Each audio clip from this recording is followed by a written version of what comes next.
इस घटना से पूरा देश क्षुब्ध है और पूरा देश एक साथ पूर्ण संवेदनाओं के साथ ये जो दुर्भाग्यपूर्ण हादसे में पैसेंजर हताहत हुए हैं, इनके परिजनों के साथ खड़ा है। सबसे पहले मैं भारत सरकार, गुजरात सरकार, भारत सरकार के प्रधानमंत्री जी और गुजरात सरकार की ओर से भी जो लोग हताहत हुए हैं, इनके परिजनों के प्रति गहरी संवेदना व्यक्त करता हूं। 10 ही मिनटों में हादसे के भारत सरकार के पास सूचना पहुंची। तुरंत ही मैंने मुख्यमंत्री जी, यहाँ के गृह मंत्री, होम डिपार्टमेंट के control room, civil aviation department, civil aviation मंत्री, सभी से संपर्क किया। प्रधानमंत्री जी का भी तुरंत ही फोन आ गया और भारत सरकार और गुजरात सरकार के सभी डिपार्टमेंट एक साथ होकर राहत और बचाव कार्य में लगे। इस विमान में कुल मिलाकर 230 यात्री देश के और विदेश के और 12 क्रू मेंबर सवार थे। इसमें से एक यात्री का बचने का अच्छा समाचार मिला है, मैं उनको मिलकर आया हूं। मृत्यु का आंकड़ा तो डीएनए परीक्षण और यात्रियों की पहचान के बाद ही अथॉरिटी अधिकृत रूप से घोषित करेगी, मगर जो यात्री बचा है उसको मैं मिलकर आया हूं। घटना के तुरंत बाद गुजरात सरकार ने बहुत त्वरा से डिजास्टर मैनेजमेंट की सारी इकाइयों को अलर्ट करते हुए, चाहे हेल्थ डिपार्टमेंट जो हो, चाहे फायर ब्रिगेड हो, चाहे पुलिस विभाग हो, भारत सरकार की भी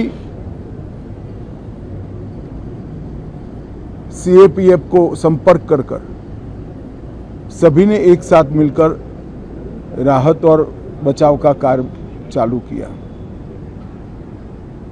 मगर 1.25 लाख लीटर ईंधन विमान के अंदर ही था और लगभग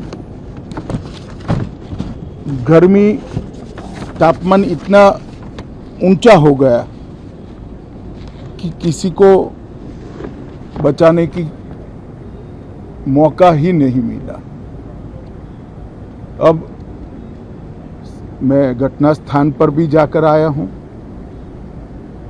सारे यात्रियों के मृतदेह को बाहर निकालने का काम लगभग समाप्त हो चुका है।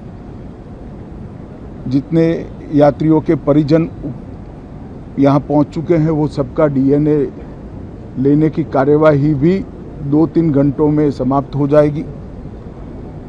विदेश में जिनके परिजन हैं, उनको सूचना देने की कार्यवाही समाप्त हो चुकी है और जैसे ही पहुँचते हैं उनके भी डीएनए सैंपल लिए जाएंगे और मृतदेहों की पहचान के लिए जितने मृतदेह मिले हैं, इनके भी डीएनए सैंपल लेने की कार्यवाही समाप्त हो चुकी है।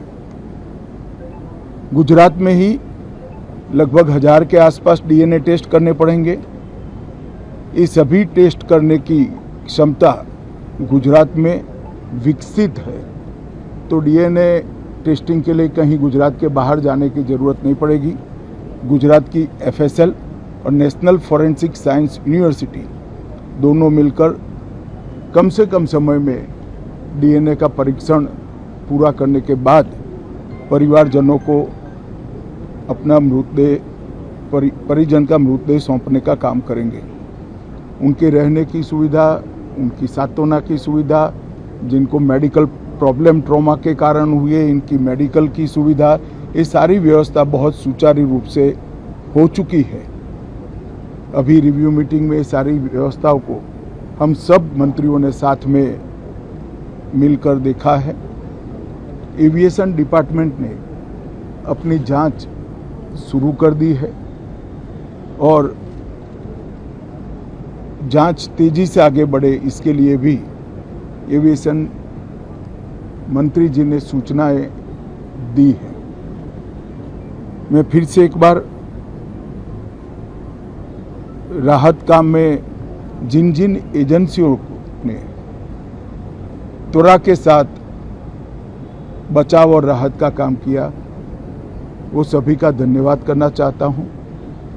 और फिर से एक बार जिन्होंने अपने परिजनों को गंवाया है, हताहत हुए हैं, वो सभी को मनपूर्वक संवेदनाएं व्यक्त करता हूं। मैं एक बात जरूर कहना चाहता हूं कि ये एक्सीडेंट है, एक्सीडेंट को कोई रोक नहीं सकता,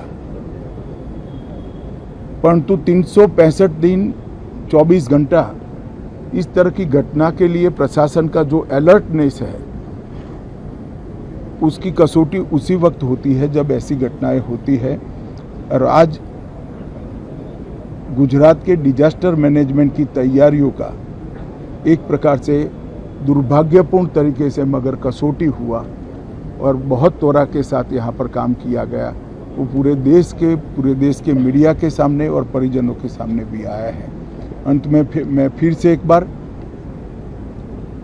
सम्माननीय प्रधानमंत्री नरेंद्र मोदी जी की ओर से, भारत सरकार और गुजरात सरकार की ओर से सभी हताहत लोगों के परिजनों के प्रति गहरी संवेदना व्यक्त करता हूं।